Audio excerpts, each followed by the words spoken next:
Recognizes the full committee ranking member, Mr. Comer, the gentleman from Kentucky, for 5 minutes for his questions. Thank you, Mr. Chairman. On July 8, 2021, President Biden said a Taliban takeover was not inevitable.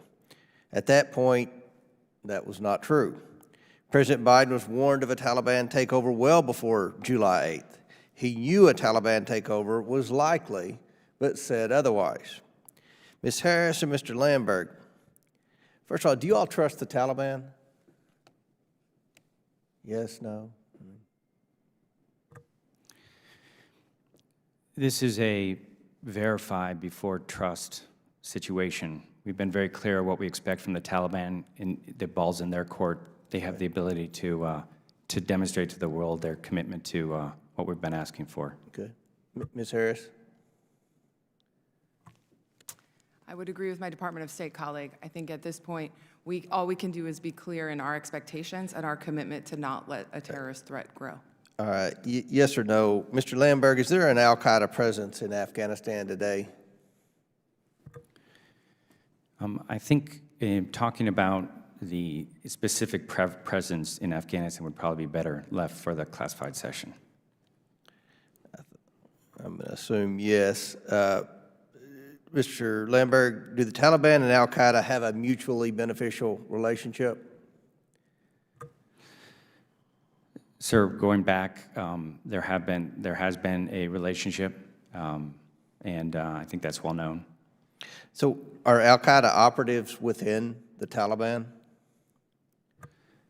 Again, sir, I think any discussion on any level of detail about specific terrorist group activities in Afghanistan probably should be deferred.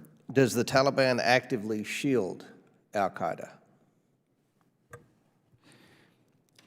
I think what is clear from conversations so far with the Taliban is that they are aware of our clear message that they cannot allow Al-Qaeda to use Afghanistan as a safe haven. And I think they're wary of that, of allowing Al-Qaeda to do that. But I think it's a situation in flux, and we could talk in more detail later. Mr. Lamberg, can you confirm that after the withdrawal of U.S. troops, the Taliban were going door to door and quietly executing U.S. sympathizers and other allies? Was that true or false, that story? I don't think I'm in a position to respond to that. The Counterterrorism Bureau was not tracking that, but I would refer you to maybe other parts, or I could take that question back, and maybe other parts of the government would be able to respond. Okay. Well, Ms. Harris and Mr. Lamberg, let me ask you this question. To conduct counterterror operation or collect intelligence, is the U.S. currently operating with the Taliban in any shape or form? Ms. Harris. We are engaged in an active diplomatic conversation with the Taliban where we've made clear that we are not going to let any terrorist threats evolve in Afghanistan and our expectations for what they will allow within that territory. But I would defer to my state colleague for specifics on that discussion. Mr. Lamberg. So the interaction so far has been dialogue. It has been mainly with our special representative for Afghanistan. In every single interaction, in the recent press release from the meeting just at the end of November, we're clear on what we expect from them. And the counterterrorism expectations are top of the list always. Okay.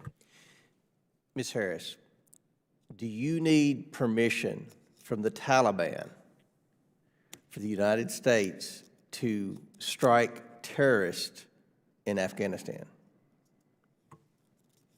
I'm happy to elaborate further on our use of force policies in the closed session. However, what I can say to you is we've been clear that we will do whatever is necessary to keep Americans safe right now as we engage in this dialogue, and that our commitment to the counterterrorism mission in Afghanistan and preventing it from becoming a safe haven have remained unchanged.